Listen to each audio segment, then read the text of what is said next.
Excellences, Mesdames et Messieurs, je remercie chaleureusement les organisateurs de ce Forum africain de l'industrie, de la pêche et de l'aquaculture qui se tient à Dakhla, placé sous le thème « Promouvoir le commerce intra-africain des produits de la mer et de l'aquaculture ». Je félicite également Monsieur le Président de la FENIP pour le choix pertinent de ce thème qui reflète parfaitement les enjeux actuels de notre continent et souligne l'importance du développement de l'Afrique par elle-même et le développement du commerce intra-africain. Comme l'a souligné Sa Majesté le roi Mohamed VI que Dieu l'assiste dans son discours de la Marche verte en 2020, début de la citation royale, nous continuerons à œuvrer pour le développement d'une véritable économie maritime dans ces territoires. Cette zone qui abonde en ressources et en potentialités sur terre comme en mer servira ainsi de passerelle et de trait d'union entre le Maroc et sa profondeur africaine. Fin de la citation royale. Excellences, Mesdames et Messieurs, dans un contexte mondial marqué par des tensions géopolitiques et des enjeux sécuritaires, énergétiques et alimentaires, il est critique de redéfinir la position de notre continent sur l'échiquier mondial. L'Afrique possède un potentiel de développement immense et constitue une aubaine sur plusieurs plans. Notre première richesse réside dans notre démographie, avec une population jeune et en forte croissance. En effet, l'Afrique est le deuxième continent le plus peuplé au monde et devrait atteindre un quart de la population mondiale d'ici 2050. Notre responsabilité est de valoriser ce dividende démographique en offrant des perspectives sur le continent à l'ensemble de notre jeunesse. Cependant, à l'heure actuelle, le commerce intra-africain ne dépasse pas 12% du commerce total du continent, comparé à une moyenne de 60% pour l'Europe et l'Asie.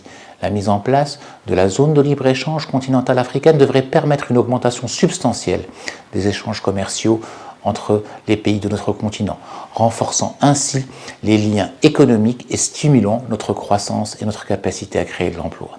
Excellences, Mesdames et Messieurs, depuis son accession au trône en 1999, Sa Majesté le roi Mohamed VI, que Dieu l'assiste, a placé l'Afrique au cœur de la vision de développement du Maroc, avec plus de 50 visites royales dans différentes régions du continent, donnant lieu à la signature de près de 1000 accords de coopération. Cette vision agissante se traduit également à travers un certain nombre d'initiatives structurantes, dont l'initiative royale relative à la façade atlantique, visant à renforcer l'intégration économique des pays africains de la côte atlantique et à favoriser l'accès de plusieurs pays du Sahel à l'Atlantique, ainsi que le projet stratégique du gazoduc Maroc-Nigeria en tant que catalyseur du développement régional de chaque pays qu'il traverse. Excellences, Mesdames et Messieurs, cet événement se tient précisément aujourd'hui à Dakhla, qui est au cœur de ces initiatives. Cela reflète l'emplacement stratégique de la région Dakhla Oued Tahab et son potentiel exceptionnel de développement économique, en particulier relatif à l'économie bleue. Le nouveau port de Dakhla, Atlantique, d'envergure mondiale, associé à une infrastructure logistique et industrielle de pointe, viendra renforcer le positionnement de Dakhla en tant que hub économique et en tant que porte d'entrée vers l'Afrique. Ces projets d'infrastructure vont venir transformer le visage de la région, à l'instar de la transformation qu'a connue la région de Tanger par le passé et bien d'autres régions dans le monde. Aujourd'hui, l'industrie de transformation et de valorisation des produits de la mer occupe une place privilégiée dans le secteur des industries alimentaires nationales, en raison de son fort potentiel à l'export et sa contribution à la création d'emplois. En effet, le secteur regroupe près de 500 unités industrielles et génère un chiffre d'affaires global de plus de 2,4 milliards d'euros, avec une importance stratégique de ces activités qui sont fortement concentrées dans les provinces du sud du royaume. Mais nous devons aller plus loin. Nous devons aller plus loin collectivement afin de pouvoir continuer à renforcer notre souveraineté alimentaire et industrielle, avec l'ambition d'avancer vers une industrialisation intégrée. Nous devons aller plus loin.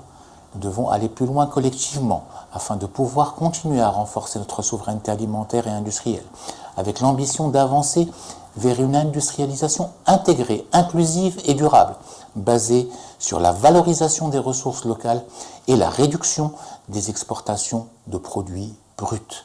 Excellences, Mesdames et Messieurs, il est essentiel de prendre conscience des pressions que subissent les mers et les océans, notamment celles liées à la pollution et à la surexploitation des ressources halieutiques, et particulièrement celles dues au changement climatique. Nous partageons avec nos pays frères africains une vision commune pour le développement des économies liées au secteur halieutique, secteur stratégique pour nos peuples et nos économies, dont le potentiel est encore largement inexploité, même si nos ressources sont par endroits sûres ou mal exploitées.